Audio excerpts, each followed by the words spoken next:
East గోదావరికి చెందిన ఇద్దరు కుర్రోళ్ళు ఉండేవాళ్ళు. వాళ్ళిద్దరూ చిన్నప్పటి నుంచి మంచి ఫ్రెండ్స్. సరదాగా ఆడుతూ పాడుతూ ఊర్లో తిరిగేవాళ్ళు.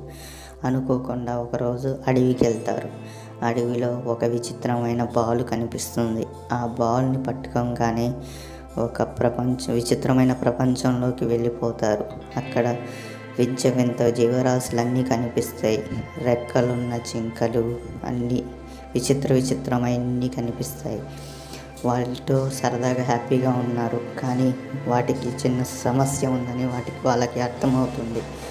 ఒక రాక్షస జీవి వాళ్ళని శాసిస్తుందని అర్థమవుతుంది. వాటి నుంచి వీళ్ళకి విముక్తి ఇచ్చి వాళ్ళ ప్రపంచానికి తిరిగి మళ్ళీ వెళ్ళిపోతారు. మళ్ళీ